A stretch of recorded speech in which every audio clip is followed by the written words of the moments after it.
Good morning friends. I hope आप सब अच्छे होंगे। आपका स्वागत है आपके अपने YouTube channel current affairs for exam में। चलिए आज दिनांक 11/4/2025 की प्रश्नावली शुरू करते हैं।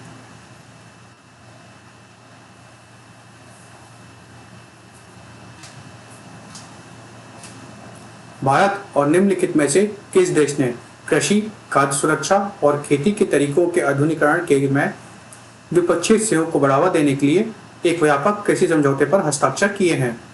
चीन, जापान, इजराइल, फ्रांस। इसका सही जवाब है इजराइल।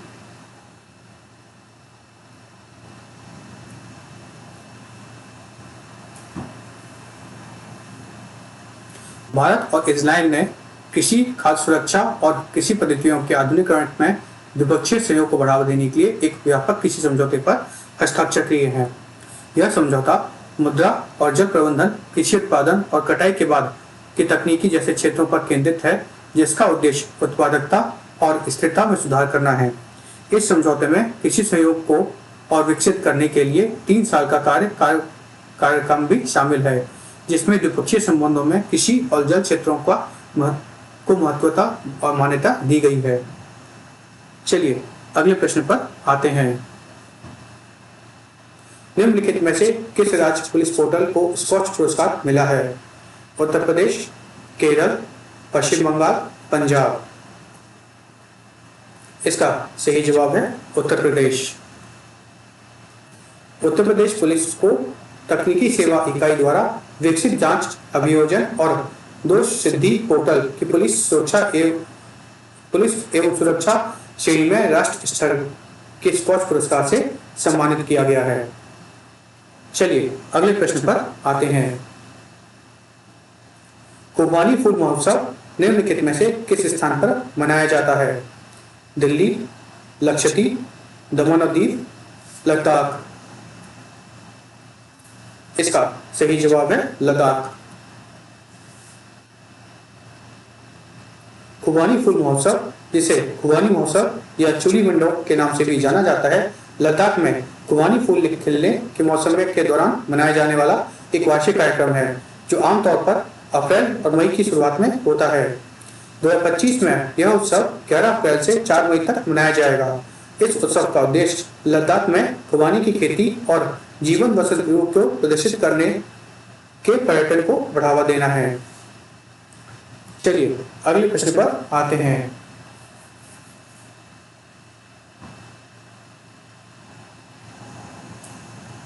IOCL ने निम्नलिखित में से किस राज्य में विश्व स्तरीय पेट्रोकेमिकल कॉम्प्लेक्स बनाने के लिए 61,077 करोड़ रुपए का निवेश करने की प्रतिबद्धता जताई है? महाराष्ट्र, ओडिशा, केरल, गोवा। इसका सही जवाब है Odisha.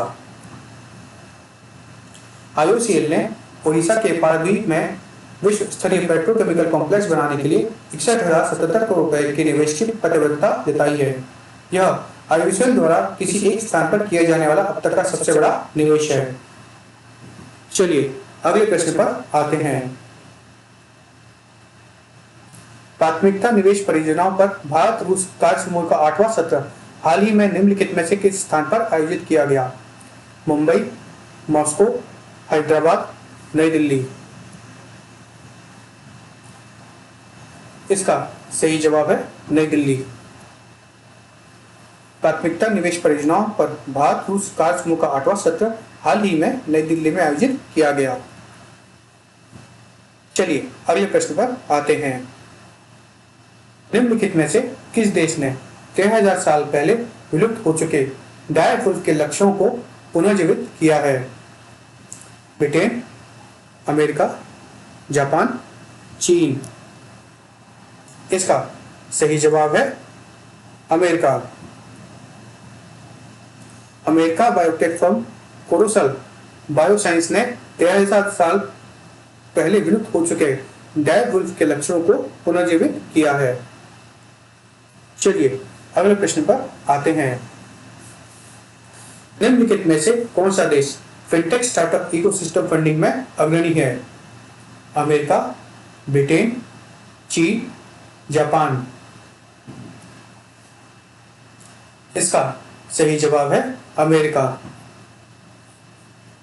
Fintech startup ecosystem funding में अमेरिका सबसे आगे है, उसके बाद यूके और भारत का स्थान है। चलिए अगले प्रश्न पर आते हैं। एशियाई विकास बैंक ने भारत की जीडीपी वृद्धि दर पर कितने प्रतिशत रहने का अनुमान लगाया है? 6.4%, 6.5%, 6.6%, 6.7%। इसका सही जवाब है 6.7%। एशियाई विकास बैंक ने वित्त वर्ष 2025-26 के लिए भारत की जीडीपी वृद्धि दर 6.4% रहने का अनुमान लगाया है। यह पूर्वानुमान मजबूत घरेलू मांग, बढ़ती ग्रामीण आय, मजबूत सेवा क्षेत्र और नम बढ़ती मुद्रास्फीति जैसे कारकों से प्रभावित है।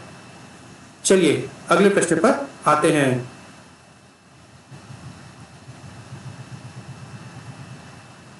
निम्नलिखित में से राष्ट्रीय समुद्रीकरण वरुण पुरस्कार किसे राष्ट्रीय समुद्री वरुण पुरस्कार से सम्मानित किया गया है? पी.आर. हरि, राजेश उन्नी, मधु नायर, जगमोहन। इसका सही जवाब है राजेश उन्नी। सीरीन मरीन ग्रुप के संस्थापक राजेश उन्नी को राष्ट्रीय समुद्री वरुण पुरस्कार से सम्मानित किया गया है। शिपिंग महाविद्यालय द्वारा प्रदान किया जाने वाला राष्ट्रीय वरुण पुरस्कार समुद्री क्षेत्र में भारत का सर्वोच्च व्यक्तिगत सम्मान है। चलिए अगले प्रश्न पर आते हैं। कृषि पर तीसरी बिम्स्टेक मंत्रिस्तरीय बैठक निम्नलिखित में से किस देश में आयोजित की गई?